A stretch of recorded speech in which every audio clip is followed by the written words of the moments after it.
नमस्कार विद्यार्थी मित्रांनो, मी मोहाडे सर आणि तुमच्या सर्वांचं डिप्लोमा टेक अकॅडमीच्या यूट्यूब चॅनलमध्ये स्वागत आहे. स्टुडंट्स, आज आपण समजून घेणार आहोत लेक्चर नंबर 5.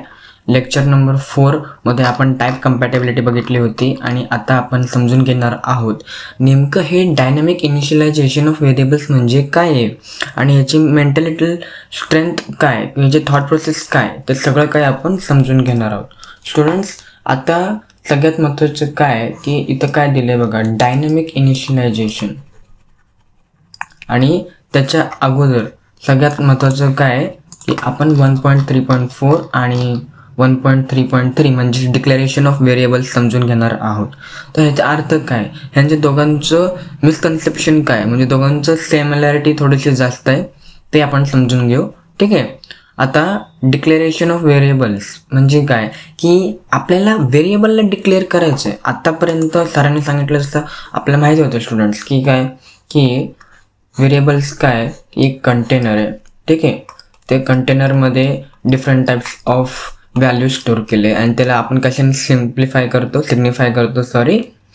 त्याच्याने आपण त्याला एक्झाम्पल डेटा टाईपने करतो, राईट. तर डेटा टाईपने आपण त्याला करतोय, बट त्याला सिग्निफाय करणं झालं, बट त्याच्यामध्ये स्टोअर काय केलेत आपण, व्हेरिएबल्स.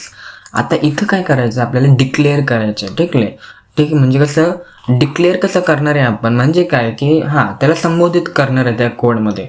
फॉर एक्झाम्पल, आता मला त्याला लिहायचं आहे, तर कसं लिहिणार, डेटा टाईप जो असेल तो त्याचा, आणि त्याच्यानंतर व्हेरिएबल, त्याच्यानंतर नेम, बस एवढंच. ह्याच्याने काय होणार आहे, तो डिक्लेअर होणार आहे. डिक्लेअर होणार आहे. या अनुषंगानेच आपल्याला तो समजून घ्यायचा आहे. त्याचा सिंटॅक्स काय, प्रॉपर वेमध्ये समजून घ्या. Data type, variable, underscore name आणि सेमिकोलन, बस एवढंच आहे. त्याच्यामध्ये फरक काही नाही आहे. म्हणजे you can declare and initialise together, म्हणजे काय, तुम्ही व्हॅल्यू पण त्याच्यामध्ये स्टोअर करू शकता. आधी तर डिक्लेअर केलं फक्त, बट व्हॅल्यू पण स्टोअर करण्यासाठी like for example int a = 10, simple. तर मल्टिपल व्हॅल्यूज आपण एका ह्याच्यामध्ये स्टोअर करू शकतो. तेवढी फॅसिलिटी आपल्याला C++ने दिलेली आहे. सो इझी आहे, इंटरेस्टिंग आहे. थॉट प्रोसेस जर का ठेवली आपण, स्टुडंट्स, जे प्रोग्रामिंग लँग्वेजेस असतात ते खूप इझी असतात. ठीक आहे. इनिशियलायझेशन असाइन्स इनिशियल व्हॅल्यू आणि must be declared before use. So आपल्याला पहिले डिक्लेअर करावं लागतात. यूज करायचं आहे माहिती आहे, बट आपल्याला काय करावं लागणार आहे, डिक्लेअर करावं लागणार आहे. आणि त्यावेळेसच आपल्या त्या गोष्टी तिथं होणार आहे प्रॉपर वेमध्ये. सिम्पल होतं. Hash include I string using name space std आणि int मेन फंक्शन जो आपण केला तो, आणि त्यामध्ये आपण बघा int आणि फ्लोट ऑलरेडी डिक्लेअर केले आणि त्याला जस्ट प्रिंट केले. ठीक आहे. डिक्लेअर प्लस इनिशियलाइज केलं आहे, म्हणजे काय केलं आहे, त्यामध्येच आपण व्हॅल्यू स्टोअर केली. आता लवकरच आपण काय करू स्टुडंट्स, आता ह्याचा कोड बघून घेऊ. कोड बघणं काय इम्पॉर्टंट आहे, कारण कन्सेप्ट एवढी सुंदर आहे आणि एवढी छोटीशी कन्सेप्ट आहे की जास्त आपल्याला त्याच्यामध्ये टाईम वेस्ट करायचा नाही आहे. ठीक आहे. आता जर का मी बघितलं, तर हा जो आपला कोड आहे तो आधी आपण समजून घेऊ. ठीक आहे.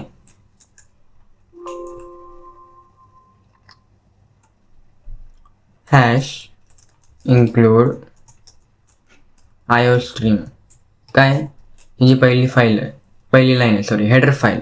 त्याच्यानंतर युझिंग नेम स्पेस std. आता तुम्ही VS कोड किंवा नोटपॅडमध्ये पण करू शकता, बट कसं प्रॅक्टिस करण्यासाठी आपण कंपायलर यूज करतो ऑनलाईन, int मेन. त्याच्यानंतर ह्याच्यामध्ये आपण आधी डिक्लेअर करून इनिशियलाइज करणार आहे, फक्त डिक्लेअर करणार आहे ह्यावेळेस, फक्त int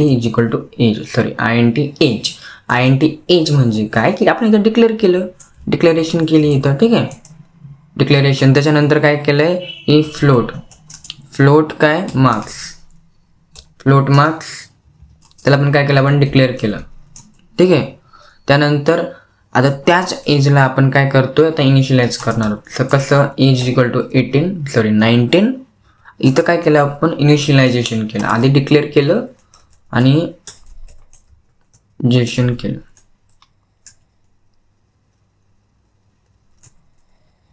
इनिशियलायझेशन केलं. त्यानंतर आपण काय करणार आहोत, आता मार्क्सला पण इनिशियलाइज करणार आहोत. मार्क्समध्ये पण आपल्याला स्टोअर करायचं आहे. समजून घ्या. मला सरांना पडलेत 92.93.4.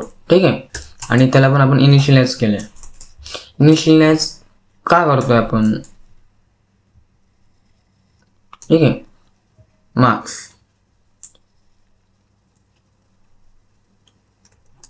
ग्रेट. आता इथपर्यंत आलं. आता हे काय केलं, डिक्लेअर पण केलं, इनिशियलाइज पण केलं. तर प्रिंट करू. फक्त प्रिंट तर करायचं आहे आपल्याला, राईट. मग प्रिंट काय करायचं आहे,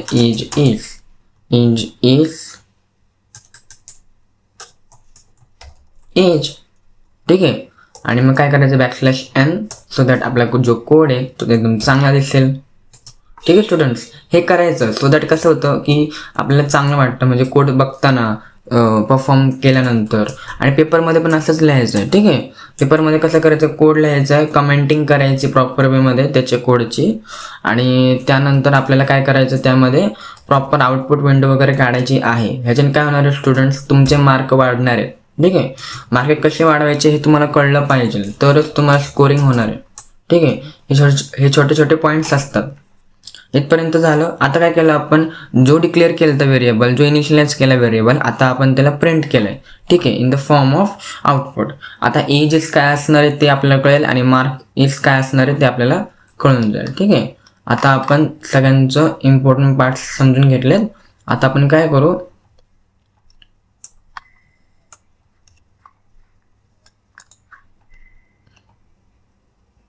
त्याला रन करून बघू. आणि रन झाल्यानंतर आपल्याला इथं व्हॅल्यू कळाली, ती म्हणजे काय, age is 19 and marks is 93.4 आणि बरोबर इंडेंटेशन तिथे आलेलं आहे. आता आपण काय करू, कोडला डिबग करू. म्हणजे काय, कोडला समजून घेऊ, कोडला ड्राय रन करू. ड्राय रन करणे म्हणजे काय की त्याला आपण बघू तो कोड कसा एक्झिक्यूट होतोय, एक्झिक्यूट झाला कसा. ठीक आहे,